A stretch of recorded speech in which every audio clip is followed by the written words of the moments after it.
Good morning, everybody, and welcome to Living Astrology with Janet Hickox. Grab your cup of coffee or your tea, sit back and relax, and let's chat about what's going on in the stars above. And we have not only today to look at, but also the weekend. And the biggest news for the weekend, of course, is the full moon. And today we have Venus moving into Aries, not Aquarius, Aries. And that seems to be the dominant energy, that one and the full moon. So we'll be talking about that as well as talking about some of the other things that are going on.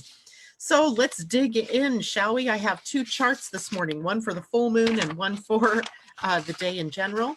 Today, the moon is in Cancer. And that is actually, we are now already in the void of course. That means the moon is winding up its trip through the sign of Cancer and preparing to burst into Leo later on in the afternoon. So today the moon is void of course from 7:43 a.m. Pacific time until 2:45 p.m. also Pacific time. So until about 5:45 p.m. for you all on the East Coast. So pretty much the day, a good chunk of the day for us here on the West Coast, nearly the entire day for you on the East Coast, the work day that is, are sitting in the void of course, which means if we don't always get to start something new, it is a day where we have a little more challenge going on to try to get things done. It might be a really good day to just finish what's on your desk and get some tasks done so that you can feel like you've got check marks that you've done. And not plan on starting anything new or big or going into any major sort of a new project. Who does that anyway on a Friday, right? Because that means Saturday is tomorrow, and why start something new and huge today, right? So take the day, relax, get some things cleaned up, get some things off your desk, and then be on your way. So the moon this morning left us with the opposition to Saturn. And so for the day beginning anyway, it may feel a little lethargic. We may feel a little low energy. We may feel like, we're still in a dreamland. I know this morning I woke up right away and felt like I didn't really want to get up, but I was wide awake. So I got up and then I just sort of went through motions. So it feels like today, at least right now, isn't really about getting anything big accomplished. But it is good for spiritual study, for doing some yoga, doing some meditation, just getting some, just be good to yourself, be kind to yourself, be compassionate, because we're left with this energy until later on today when the moon will make the move out of Cancer and into the sign of Leo, where then it will immediately come into a trine with the planet Venus. We get some smooth flowing energy, some good stuff going for the weekend, but also a square to Uranus, which means there may be some surprises, some changes in the schedule, some unexpected things that happen. So be prepared, right? Just be prepared. I'm going to click back over to Facebook really quickly and see if I'm not sure how I got there. And I'm not sure how I got there. I have too many groups now, so I have this long list of things going on. I just wanted to say good morning to people that are checking in with us. And let's see, I don't know who that is yet because my computer's going slow. Here we go. Christine Erickson, good morning. She said, it's afternoon here. I hurt my finger yesterday at work. You know what, Christine? I saw a picture of that on Facebook where your index finger, I think it was all bandaged. And I saw a picture of your fingernail that looked like it had been ripped up a bit. Yikes. Don't need so many painkillers as yesterday. Well, that's good. So we wish you well. We wish you healing and speedy healing at that. Tom, good morning to you. Vicky, good morning. Jacqueline, good morning. And I'm sure there are more of you there that I just can't see, but good morning to everybody and welcome to Living Astrology. Okay, so let's go back to our chat about what's going on for the day today. Later in the day, as I said, the moon will move into Leo. So let's break down a bit what Leo means, because it's going to be an important part of the weekend as the full moon is across the Leo and Aquarius axis, with the moon in Leo and the sun, of course, in Aquarius. So with the moon in Leo, we're dealing with self-expression. So everybody is wanting to get themselves expressed, be heard, and it often is a sign where we tap down into what we're passionate about, for our own ideas, for the thing, those creative impulses that have been just sort of, playing around up there in your mind. It's time to bring those in, and it's time to start to put the pieces together there. When the moon moves into Virgo later in the weekend, then it might be time to actually start putting the pieces into play. But for the moment, it is about the creation of it. It's about the love of creation of your ideas and the expression of them, bringing your desires to life. And there's also a need often with the moon in Leo to have an audience. It's not enough just to have that brilliant idea. You want to share it with somebody, and you want to be able to provide that creative energy out there to other people who might benefit from what it is you're doing. So it's often a sign of creative ambition. And that creative ambition isn't just to do it for the love of doing it. It's because you really want to share that energy with someone else, or that idea, or that opportunity. This is a sign that we always think of about fun and games. This is the sign of vacation, of playing, of having a good time, of not taking the world seriously, celebrating. Get some really good music on as we get later to the day and for the weekend, and celebrate, right? Play, do something fun, take a vacation. Maybe you just need a 1 or 2 day vacation, get away from it all for the weekend. This is a good time when the moon is in Leo to be able to do that. Leo also brings us into the drama of love. This is a sign that is in love with love and the drama of relationship, being happy with loved ones, and especially that special loved one, right? This is a great time to be in love, fall in love, or if not, then bestowing gifts and sharing love with other people, the people that are closest to you. Pay attention to someone, share your time, share your talents, just share being there with someone. It's a great time to shower somebody with affection, or watch for other people who want to shower you with affection. Being generous with your love, being generous with your time, being generous by treating people to things. For example, gifting somebody something, just taking the time. Remember, we're still in the gate of listening, just sitting down with someone and really listening to what's going on. What are they saying to you? And of course, as we have with every sign, there are certain things to watch out for. In Leo, we're watching out for ego, right? The ego taking over. Whatever it is you're doing, that ego is always there, ready to take over, right?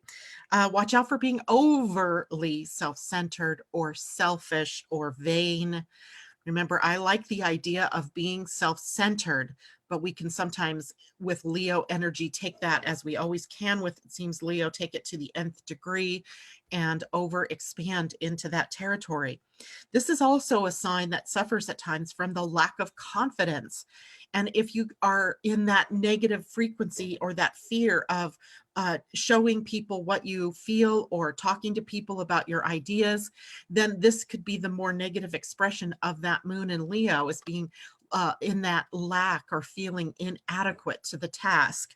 So here we have, kind of a dual thing going on. On one hand, you can be overly self-centered, and on the other hand, you can be overly self-deprecating or hiding from the expression of your gifts and your talents.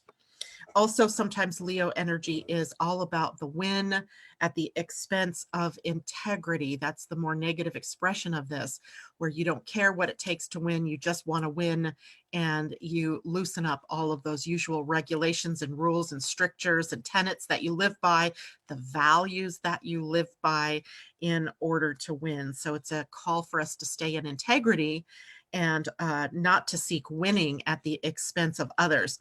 And it's interesting because that sort of shows up today in our Pleiadian-Earth energy as well, where it's a possibility that we need to release the energy of competition with others in favor of cooperation and in favor of co-creating.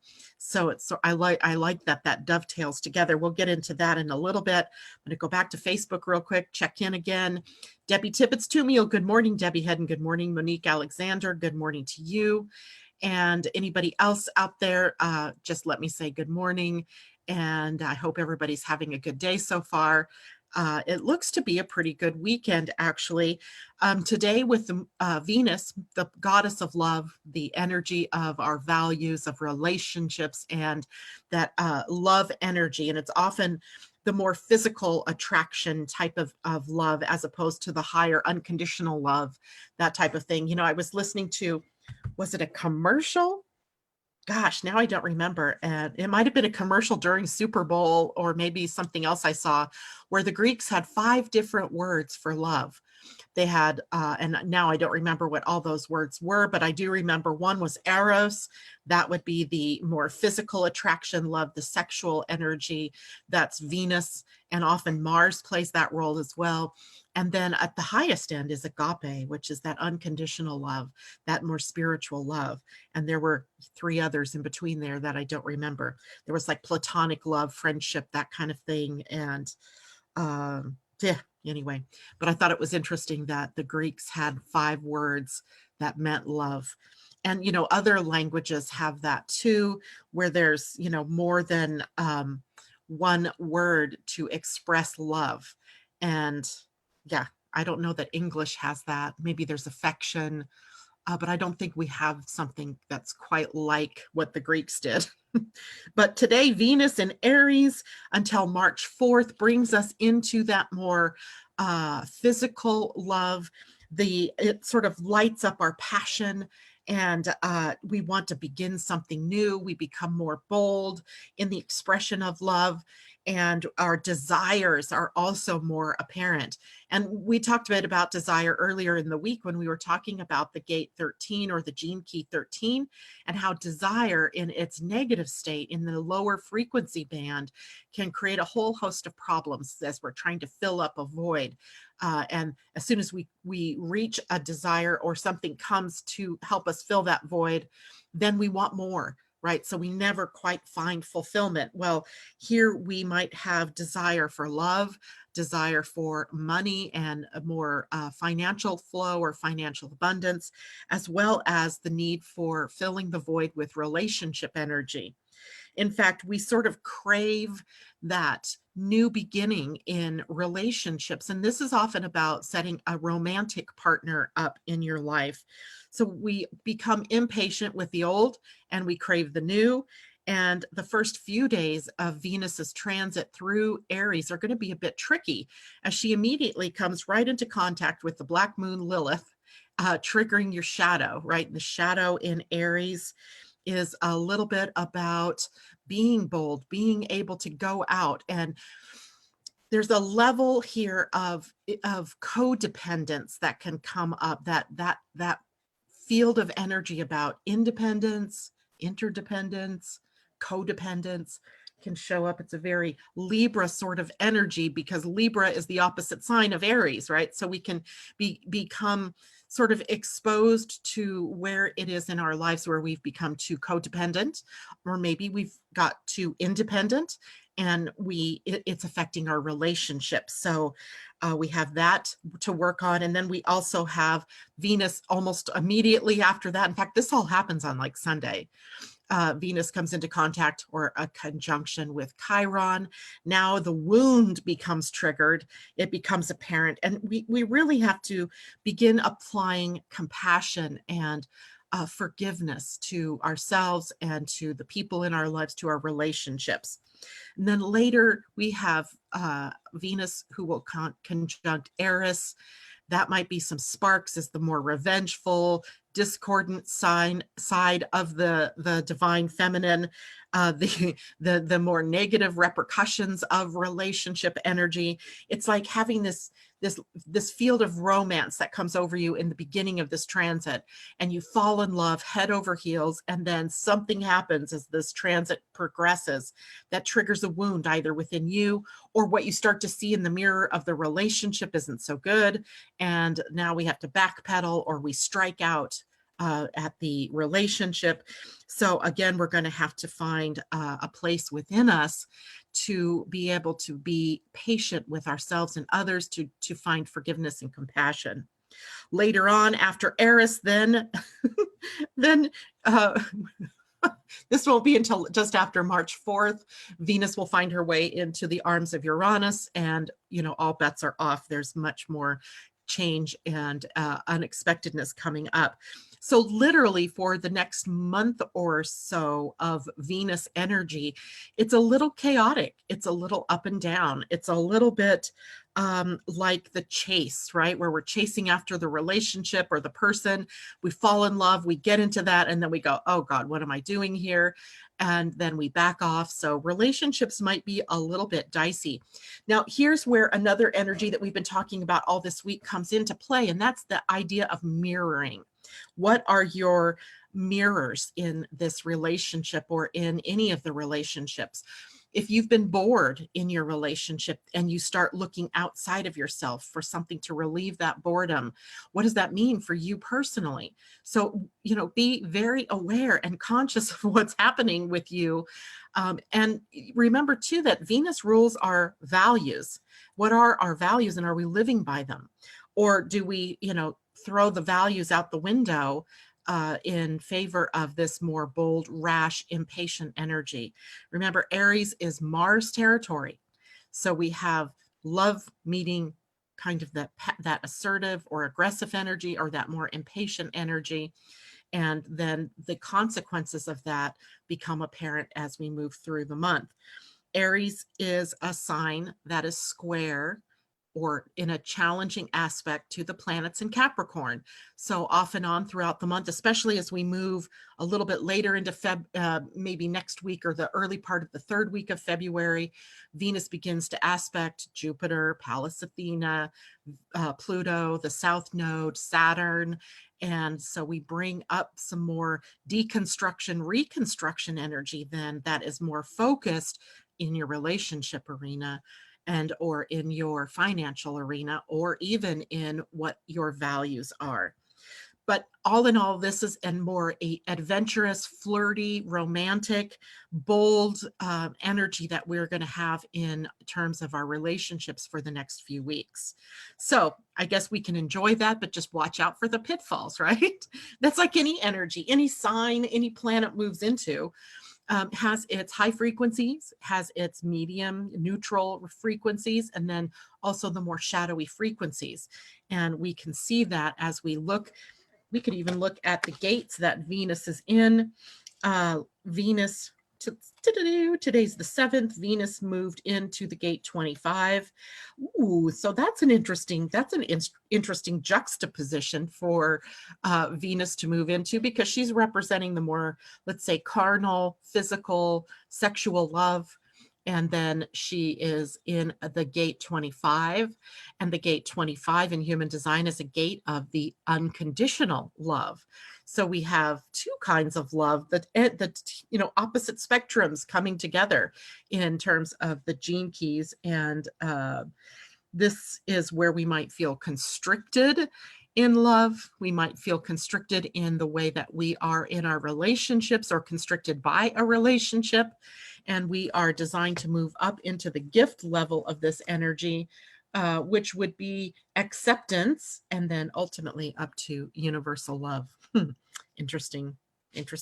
Mars even changes into a different gate today, the gate 11, the gate of light and the illumination. So the possibility is that we could really be illuminated by what we see in the reflection of the mirrors in our relationships. I like that too. All right, so going back to Facebook here, Debbie says, and yes, if you are pulling cards, I will take one, please. I don't know if I will find time to do that, but if I do, I will put you there, Debbie. Vicky, I have Venus and Aries in the 10th house, so your passion is often directed to relationships that build your career or your profession, or the expression of your authority in the outer world, Vicky. Then Jacqueline says, might be where love and war came from. Well, literally, we call the Venus or the Aries Libra axis in your astrology chart the axis of love and war. And we do that because this is where Libra, which is really about your relationships, it is a sign of the support of those relationships, is opposing Aries, where Mars is included as the ruler. And so we are pitting Mars against Venus in that axis. So love and war, right? So sometimes our relationships become a battleground where we're playing out the highest and the lowest energies of relationship. The key here is now, we are all, no matter how wide awake you are, how conscious you are, we are all possibly going to be in the thralls of that love and war energy. So the high side of this is when you are beginning to experience that conflict, what do you do? Do you react or do you respond? Right? The difference is that reaction is often an emotional knee jerk in the moment, and it's often unconscious because there's been no time to think about it or to consider that what that reaction might bring you. So the other side of the coin is responding to whatever that trigger is. And in response, you're taking that moment, however brief it might be. Maybe it's a deep breath and then the out breath before you respond to whatever that trigger might have been in a relationship. Now, other people, of course, may not be as aware of this field of energy that they're walking into. And so they may be in reaction, and that can trigger you to react back. So there is the potential for a lot of work to be done in our relationships over the next few weeks. And, specifically, this tends to be your love relationships, your romantic partners. But I wouldn't discount that this can show up in whatever the relationships are in your life. And if you already know that there's a weak spot in a relationship, you can almost bet with Black Moon Lilith and Chiron, and then later Eris being involved, that this triggers that more negative expression, the weakness in the relationship. So if there were already suspicions that a loved one is cheating on you or something, it's going to probably bring that up. If you are tend to argue about minor little things, then this could bring that up. So the key to all of this dynamic over the next few weeks is really about using it as a mirror. What is it showing you about you, and how do you want to respond? Do you want to respond with compassion, with love, with forgiveness, with understanding, with tolerance, or do you want to go the other route, which is impatience and anger and upset and conflict? So it's a choice that we get to make, and it is something that will likely be up in everybody's faces in some way, shape, or form. So we go with the flow, right? We go with that flow. So again, that is Venus moving into Aries. Those first few days will be the trickiest. Later, we will get into more tricky water with, it'll be tricky Earth with Capricorn, and also with that Eris conjunction. And even then, when Venus moves out of Aries and into Taurus after March 4th, she will come immediately into connection with Uranus. So there might be some surprising things. And anyway, questions about that. I think I saw somebody question Tom says, this is a Venus return for me. So a new level of Venus relationships potentially. Venus in the 8th house is about sex, death, and rebirth. This is a transformation in your chart, Tom. And Jacqueline says that's good to know. So Venus is really a benefic planet. We often think of her as benefic. But I want you to understand that even a benefic planet has its more dark side or its more difficult energy. And Venus in myth is, well, first of all, if we look at her astronomically, she does things her way. She rotates opposite of all the other planets, and or on her axis, she's, where we're rotating counterclockwise, she's rotating clockwise. And she is also hotter on her surface. She burns hotter than Mercury, which is even closer to the sun. And that's owing to Venus having a runaway greenhouse effect on her surface, which is something that we're desperately trying to avoid here on this planet, where global warming is attributed to that greenhouse effect, where certain chemicals in the air come together and form sort of a wet blanket, if you will, over the planet, holding in the heat and changing the weather system. So when we're looking at Venus, she's not all kisses and cuddles and hearts and, blowing kisses. She's really also burning hot. And she's that hot under the surface kind of energy. So where we're all burning, let's face it, we all want love, and we all crave as human beings to be in relationship. And some of us are better at relationship than others. Some of us have problems. We go from relationship to relationship to relationship, and we never realize that the breakups, the common denominator is me, right? And so what is that showing you? So here's a grand opportunity for us to really look at ourselves clearly in relationships through that mirror, not as a way to beat yourself up, but as a way to understand yourselves. Now, I'm talking about relationships, but Venus also represents our finances, and she rules money in the chart. So are there repeating patterns that you can work with now that give you a new beginning in that area? Aries energy is the first sign of the zodiac. It's a new beginning, a new round, if you will, of Venus energy for us in the year. So there's that. Okay. Let's see. How about questions now? Would you say the better it seems, the darker the shadow side? No, I really wouldn't. I'm thinking you're asking the question that if you feel like you have really good relationships, that it's hiding a shadow. Is that what you mean, Jacqueline? If so, I wouldn't go there with that. I would say that the shadow always comes up, right? It's always going to come up. There's always going to be a trigger that brings up your shadow side. So even the best of relationships, and trust me, I've been married almost 38 years here. And in my relationship, there have been many times, many triggers, but it's about how you work through those triggers, right? How do you work through them? Do you work on yourself through that mirror? Are you casting blame? Are you casting victim energy outward? So really, the energy is, it's really good sometimes, I think, to be triggered, to be able to look at the shadow. But I wouldn't say that if you have a really good relationship that you're hiding the shadow. Although, I mean, sometimes I'm really surprised at what the shadow can do. The hold that the shadows have on your life. So remember, relationships, money, and your values. So another thing that comes up for me with this is, are you walking your talk? So if you're out there stating that you have certain values, we all have core values. And are you living according to those core values? Are you walking your talk? So that might be another thing that we have to work through in our own personal lives, depending on how this is showing up in your own chart. So walking your talk, big deal, right? That's a big deal. And are you living from those values, or are you just, paying lip service to them and not really living by that? That is another theme that shows up here as well. And I can't remember if that is showing up in the Pleiadian-Earth energy, or does that show up in the full moon? I think it also shows up in the full moon. It does. It shows up at the full moon.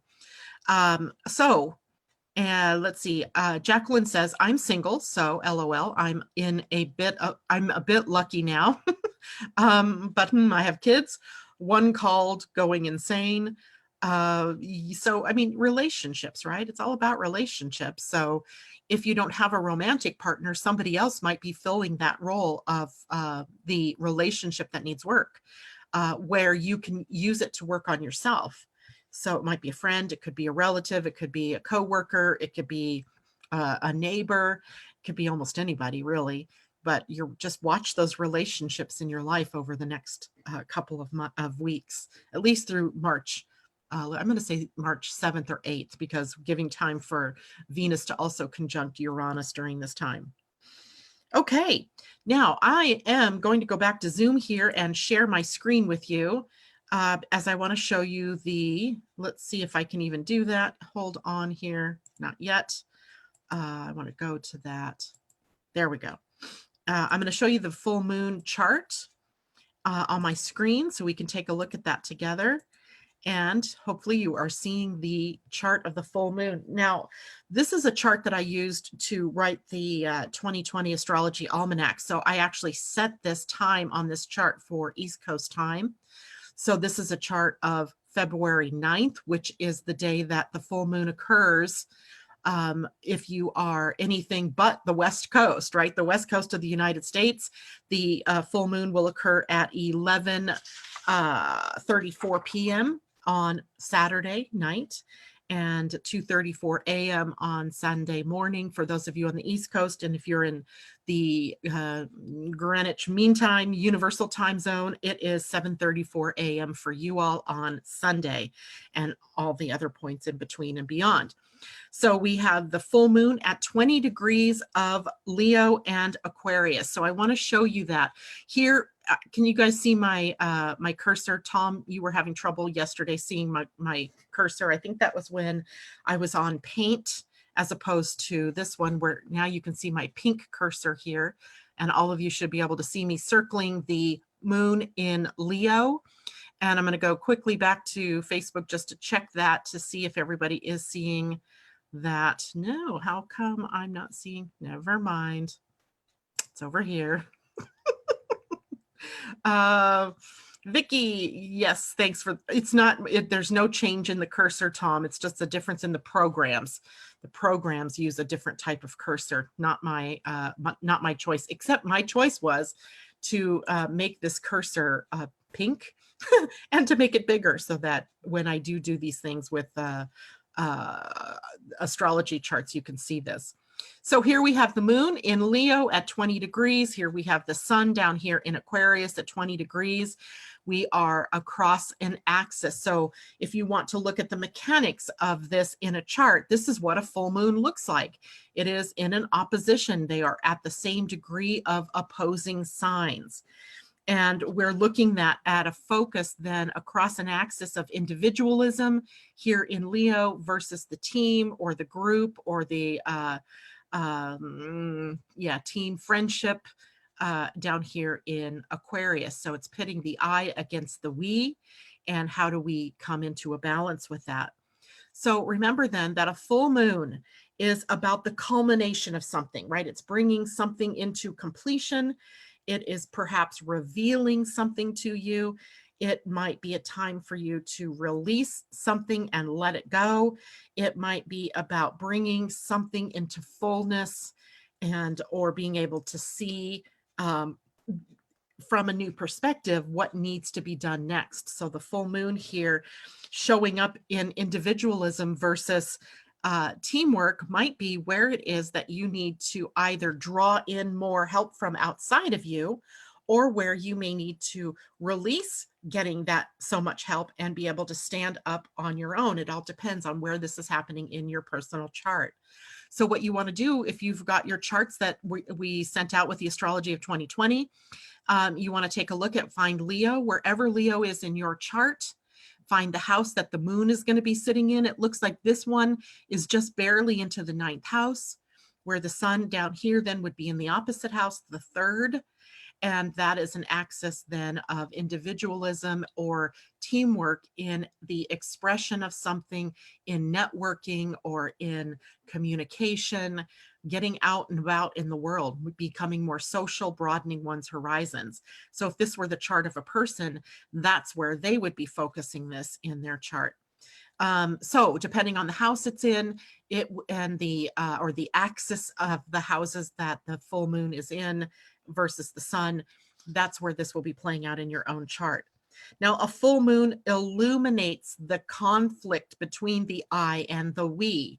So it's not like this is all, you know, flowers and coming up roses. This is maybe a conflict in it. It's likely an inner conflict. And I know specifically where this is going on in my own life, and I have trouble trying to articulate how to understand this a little bit because it's sort of subtle. Like, for example, some of us belong to groups, or we've joined into clubs, or we belong to something. Maybe it's a humanitarian group. Maybe it's, a team that, at work that you belong to or that you're a part of. And here's that need to be able to express the truth of who you are and what your desires are versus, the direction that the team is going in my own life. What I'm experiencing is a direction that a specific team, it's a team, a group of people, that a direction they're moving in that I feel sort of left out of, that I sort of feel not in resonance with. And so I'm really feeling this dynamic now of wanting to separate out of that energy, away from that group.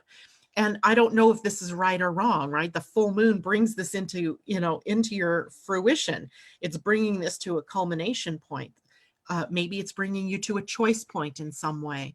And so in all of our lives, then maybe it's not the best time to make a new start, but it is a time for us to really take a look at what is this moon bringing to us? What is the illumination, right? What are the ahas, the revelations?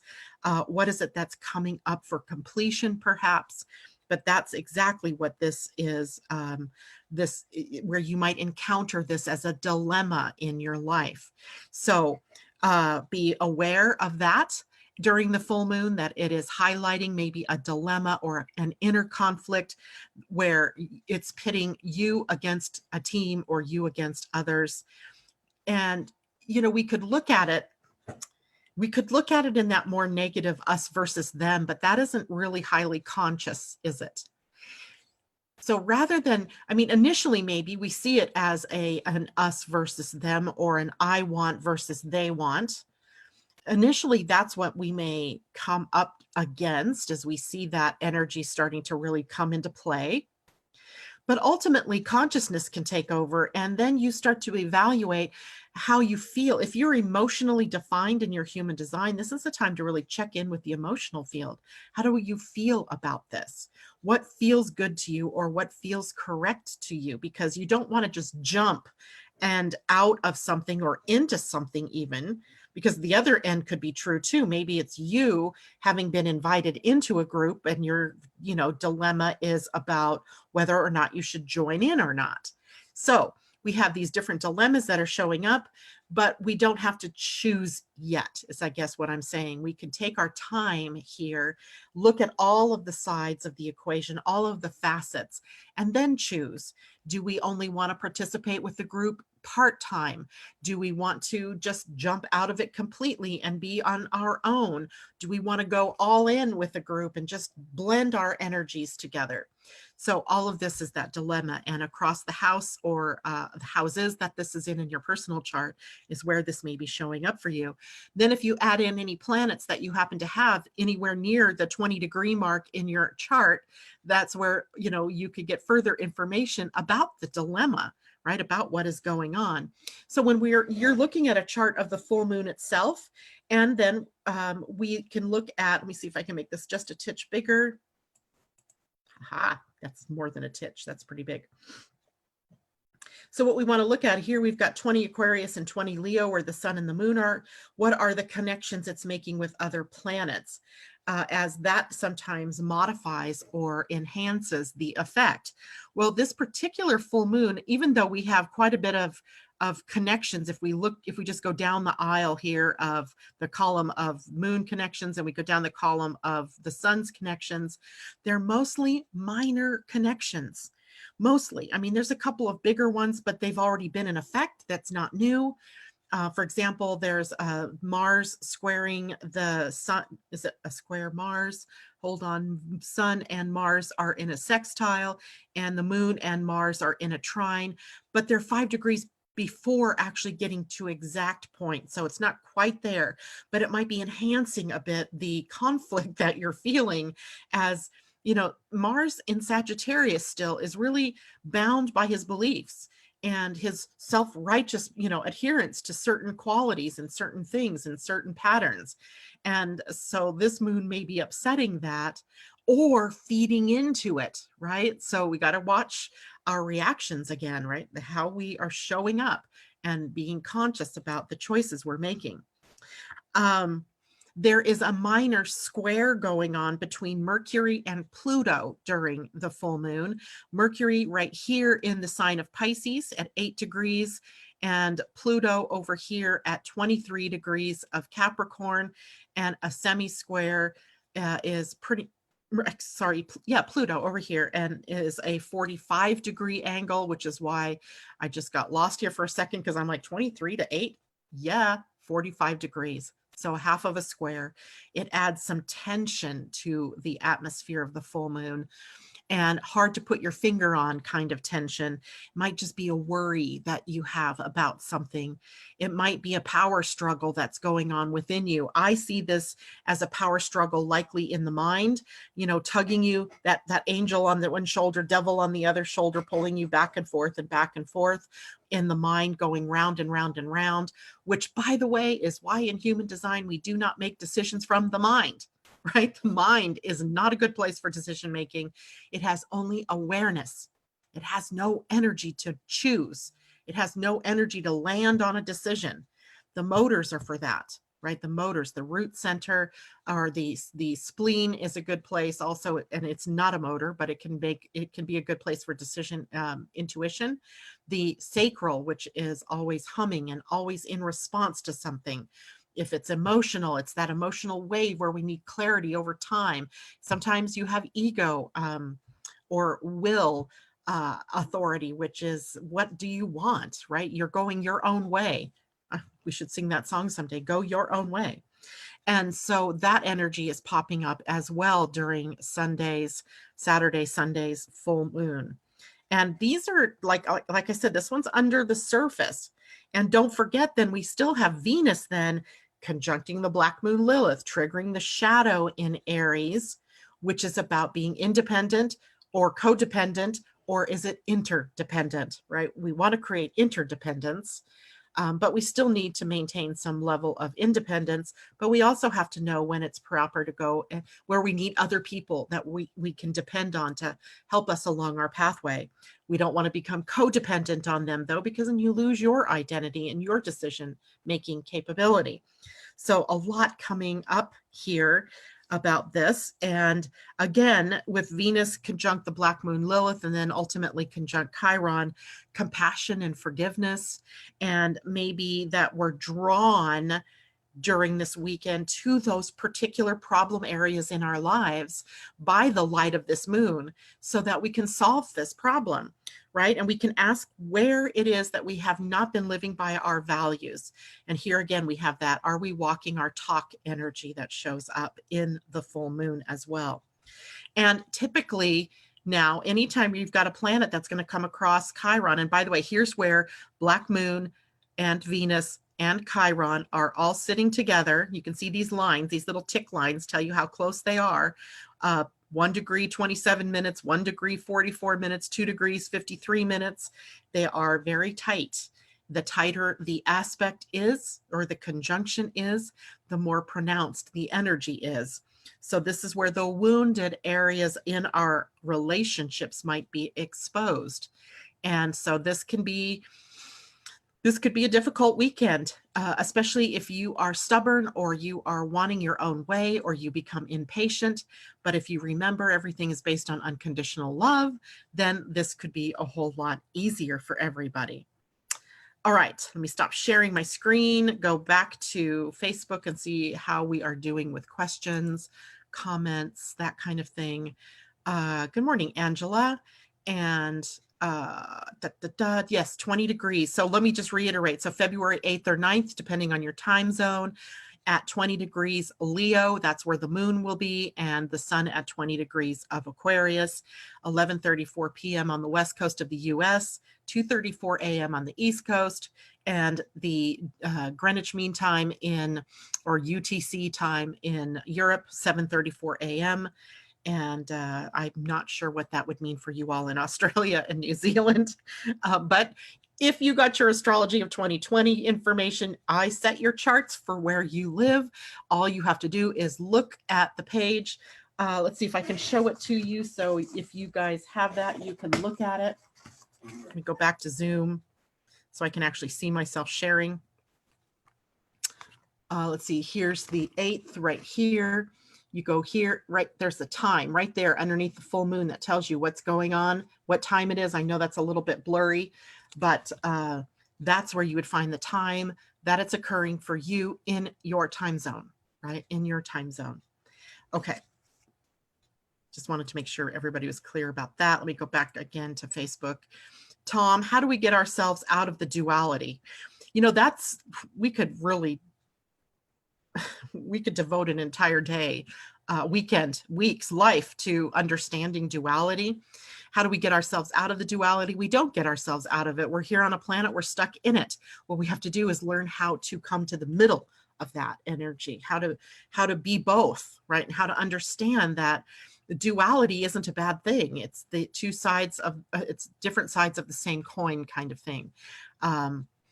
So lots of different possibilities there, but duality is a part of who we are. We just have to learn how to understand how it works in our world and not, always create division out of duality. Angela, I have Nesu at 23 degrees Leo. Not sure what Nesu is, but planning to look that up. A good one, because I don't know what that is either. If I remember correctly, that can be... I'm sorry, I just don't remember.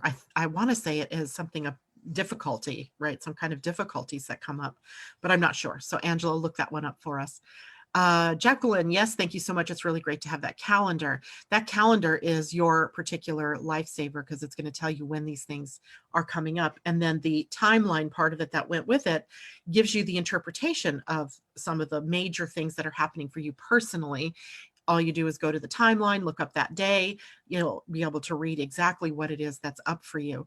Now, you have to know that on any given day, there are often contrary aspects that are happening or contrary configurations. You might have a trine with a planet that brings up something really good, but over here you have a square going onto another planet and it creates havoc.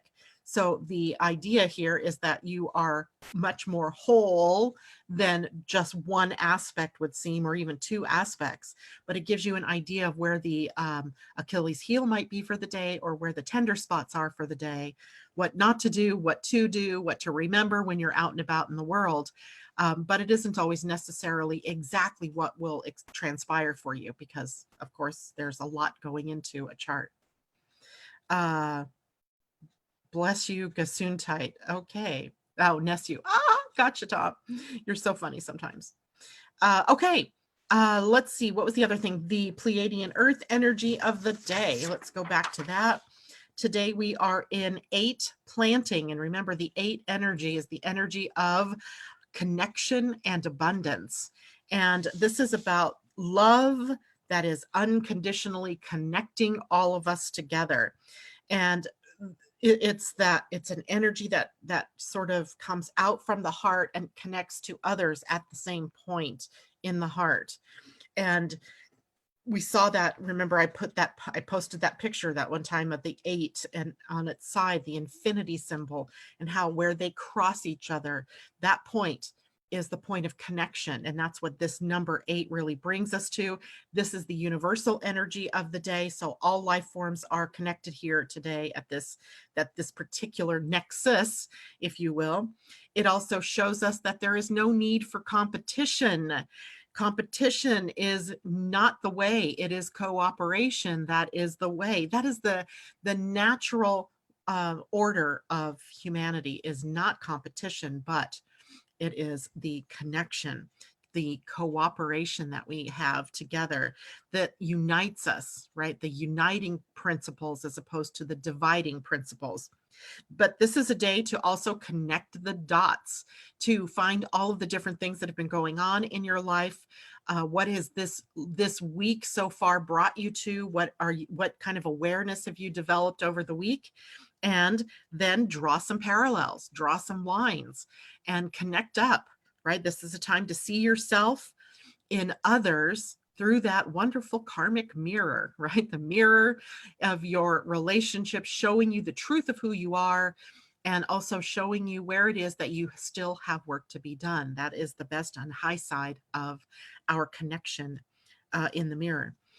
And the energy today for the earth is in planting, planting energy.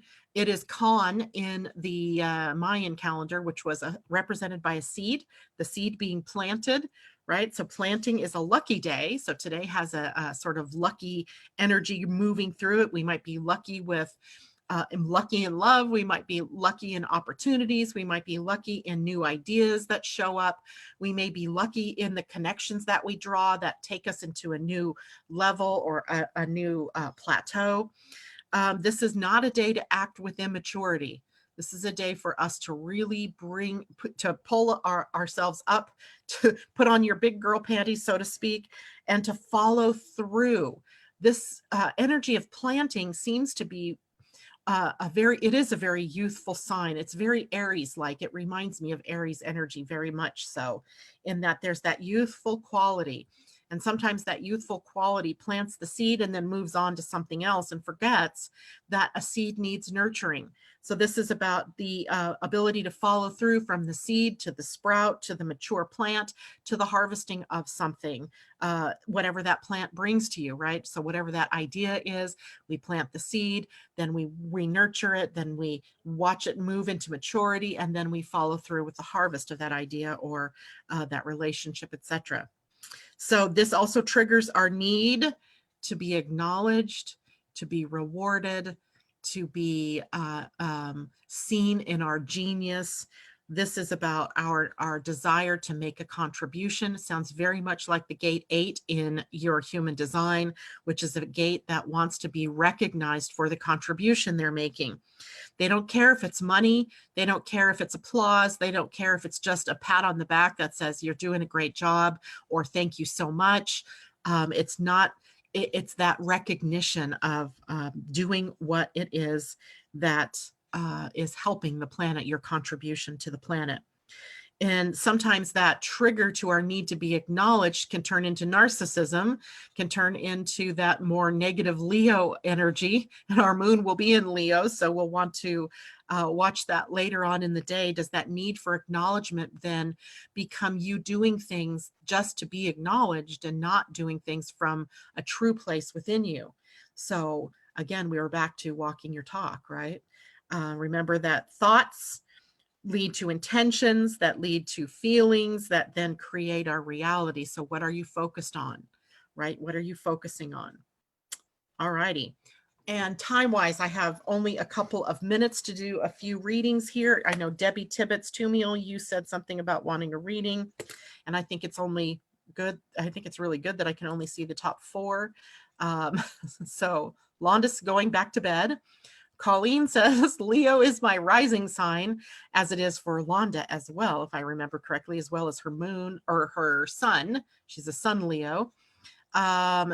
First house with Mercury, Mars, and Venus, but full moons always make me so happy. Well, this one should doubly bless you then, Colleen. And okay, so who would like a reading besides Debbie? I've got Debbie Tibbetts Tumiel. I will take 3 more. And the first 3 of you to do that. Debbie, I am going to not pull one of those. I'm going to pull a goddess card for you, Debbie. Let me just unpack this deck, though, because it's packed up. I should just leave it out of the box, but it looks so pretty all packaged up. So Debbie Tibbetts Tumiel. Vicky wants a card. Vicky, I see yours. So Vicky P. And Michelle Gay, good morning to you. I didn't see you out there, so I'm glad you did that. And Jacqueline. Okay, so I've got my 4. Whoops, Jacqueline, I just spelled your name wrong. So Debbie Tibbetts Tumiel, this is yours, and this is a goddess card. And Jacqueline said she wanted a goddess card as well. Maybe we'll just stick with goddesses today. We'll see what I feel like here. And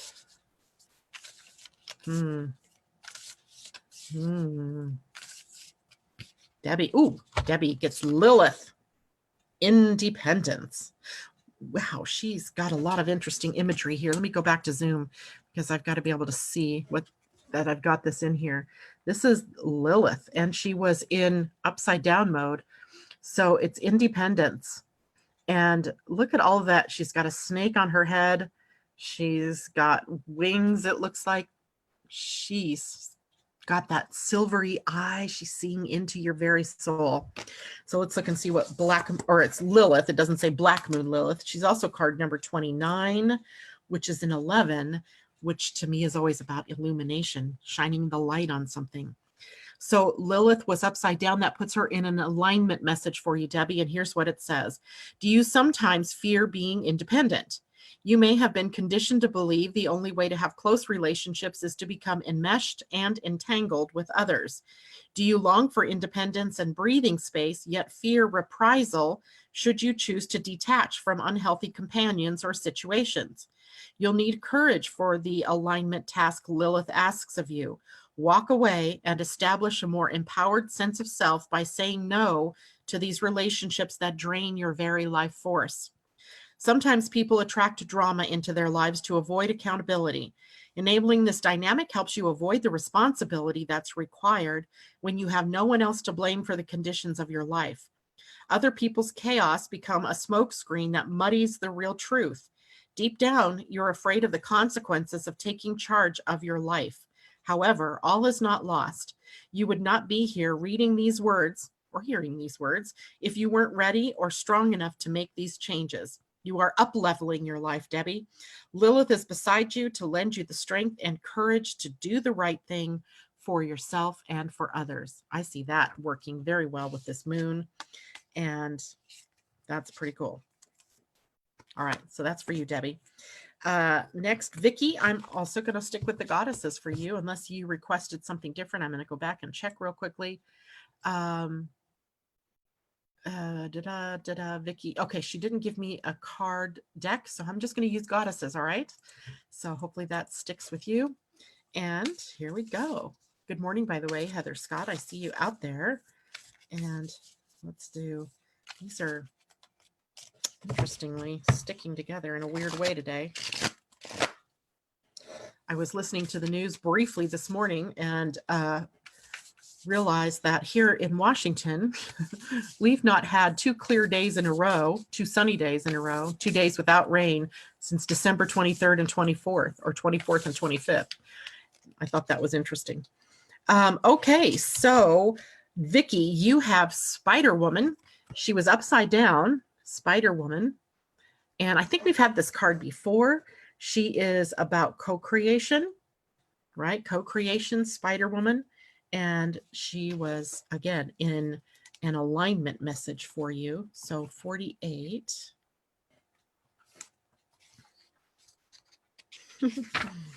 Okay, Spider Woman in alignment.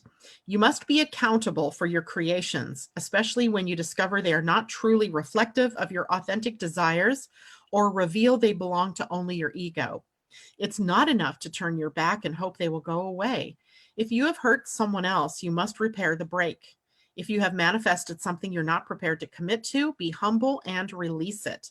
The form is rarely the same as you imagined, and you can always begin again by calling on Spider Woman's power of wisdom and co-creation for help. Sometimes you might get caught up in the strands of the web itself, only following the one you think is sparkly and matches your wants. This fosters the illusion of separation. Spider Woman offers you the alignment task of recalibrating your position. With her help, you could move out of seeing separation everywhere to seeing the truth that all life is interconnected and sacred. Ah, great message there, I think. All right, that was for you, Vicky. And Michelle, I'm going to go back to the goddess cards for you as well, my friend, and see where you are.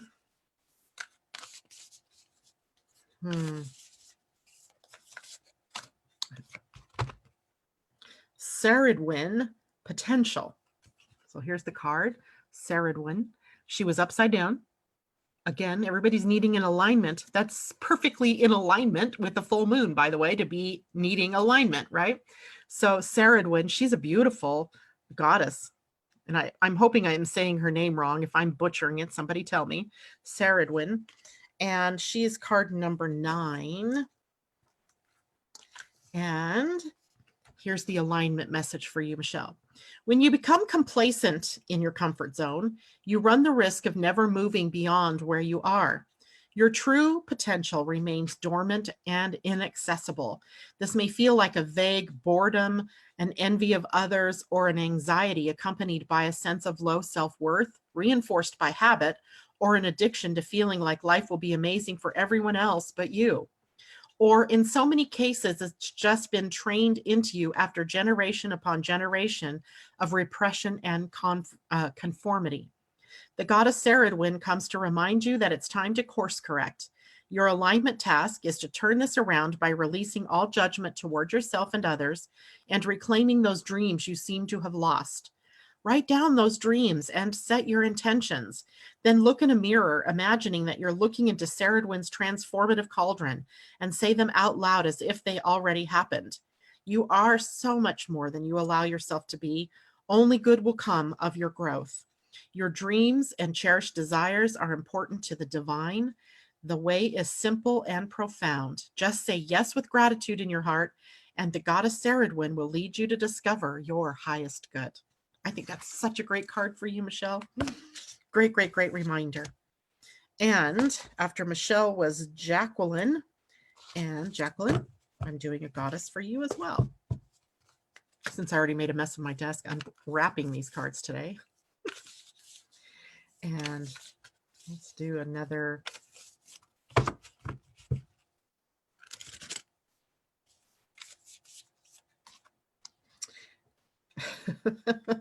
And your card, Jacqueline, and I don't remember if we've gotten this one before, Parvati, which is the card Devotion.